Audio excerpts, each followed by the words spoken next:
அன்பர்களுக்கு வணக்கம். துலாம் ராசி அன்பர்களே, நீங்கள் சுக்கிர பகவானை ராசி அதிபதியாக கொண்டவர்கள்.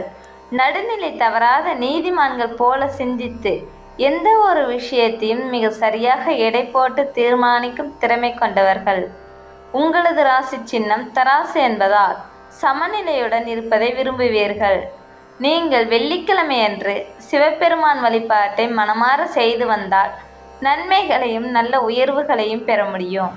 உங்களுக்கு சிவபெருமான் பிடிக்கும் என்றால் தென்னாடுடைய சிவனை போற்று என்ற மந்திரத்தை 3 முறை பதிவிடவும்.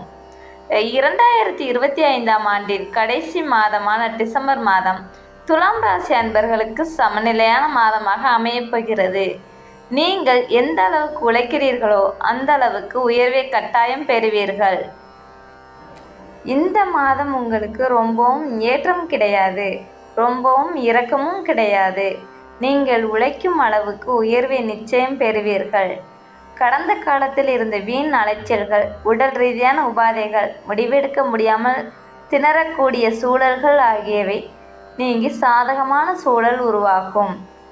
ஆண்டு இறுதி வரை நீங்கள் மேற்கொள்ளும் எல்லா முயற்சிகளிலும் ஏற்றமான பலன்களை பெறலாம்.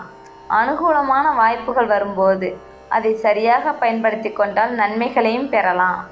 நீண்ட கால போராட்டத்திற்கு பிறகு குடும்பத்தில் ஒரு நல்லிணக்கம் ஏற்பட போகிறது. உங்கள் எண்ணங்கள் குடும்பத்தின் எண்ணத்திற்கு ஒத்துப்போகும். உறவுகளை பொறுத்தவரை சில பதற்றமான சூழ்நிலை ஏற்பட வாய்ப்புள்ளது. பரஸ்பர புரிதலோடு இந்த பிரச்சனைகளை சமாளிப்பது நல்லது. வருமானம் நல்ல ஒரு உயர்வுக்கு உண்டாகிறது. வருமானத்தை அதிகரிக்கக்கூடிய ஒவ்வொரு விஷயத்தையும் யோசித்து திட்டமிட்டு செய்தால் நன்மைகளை பெறலாம். செலவுகளுமே கட்டுக்குள் வருகிறது. செலவால் திண்டாடி வந்த நீங்கள் இப்போது செலவுகளை கட்டுக்குள் கொண்டு வரக்கூடிய அமைப்புக்கு வருகிறீர்கள். ஆண்டின் இறுதியில் செலவுகள் கொஞ்சம் வரும் என்பதால் மாத தொடக்கத்திலிருந்து செலவுகளை கட்டுக்குள் வைத்து கொண்டால் பின்னடைவு வராமல் பாதுகாத்து கொள்ளலாம். வரவுகளை நீங்கள் சிறப்பாக கையாள வேண்டுமென்றால் பட்ஜெட் போட்டு செலவு செய்வது ரொம்ப அவசியம். பொருளாதாரத்தில் நல்ல படிப்படியான முன்னேற்றம் இருப்பதால் கடன்களை அடைக்கும் அளவுக்கு நல்ல வருமானம் இருக்கும். பண விஷயத்தில் ரொம்பவும் கவனமாக இருக்க வேண்டும்.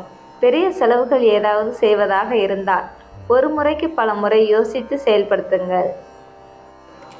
உத்தியோகத்தை பொறுத்தவரை உங்களுக்கு வேலைகளில் நல்ல உயர்வு இருக்கு. எந்த அளவுக்கு உழைக்கிறீர்களோ அந்த அளவுக்கு நல்ல ஒரு முன்னேற்றத்தை நீங்கள் பெற முடியும். குரு அதிசார பயிற்சியால் வேலைப்பளு, வேலையில் நெருக்கடி போன்ற சூழ்நிலைகள் ஏற்பட்டாலும் நீங்கள் திட்டமிட்டு செயல்பட்டால் நன்மைகளை பெறலாம். கொடுக்கப்பட்ட பணிகளை சிறப்பாக செய்து முடிப்பதால் நன்மைகளையும் பெறலாம். குரு 10வது வீட்டில் தொழில் ஸ்தானத்தில் உச்சமாக சஞ்சரிப்பது யோகமாக இருந்தாலும் கலவையான பலன்கள் தான் வரும். சவால்கள் வந்தாலும் அதை எதிர்த்து போராடக்கூடிய தன்னம்பிக்கை உங்களிடம் இருக்கிறது. புதிய தொழில் தொடங்குவதற்கான வாய்ப்பு உண்டாகிறது. ஆனால் அதை பொறுமையாக கையாள வேண்டும். வேலை மற்றும் தனிப்பட்ட வாழ்க்கை இரண்டிலுமே தெளிவான முடிவுகளை சிந்தித்து செயல்படுத்த வேண்டும். வேலையில் உண்மையாக இருக்க வேண்டும். கவனமாக முன்னெச்சரிக்கையாக செயல்பட்டால் நன்மைகளை பெறலாம்.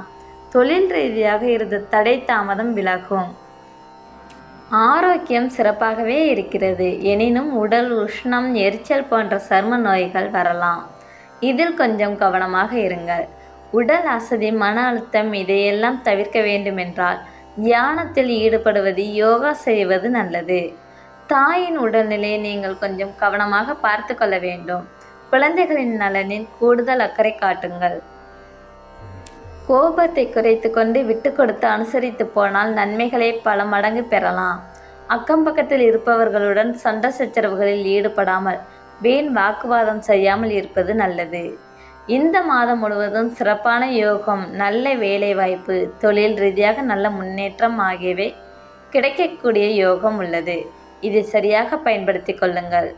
திடீர் செலவுகளை சமாளிக்க வேண்டுமென்றால் செலவு விஷயத்தில் கவனமாக இருக்க வேண்டும். இந்த பதிவு உங்களுக்கு பயனுள்ளதாக அமைந்திருந்தால் லைக் செய்யுங்கள். உங்கள் நண்பர்கள் துலாம் ராசியாக இருந்தால் அவர்களுக்கும் பகிருங்கள். மேலும் இது போன்ற தகவல்களை பெற மறக்காமல் சப்ஸ்கிரைப் செய்யுங்கள்.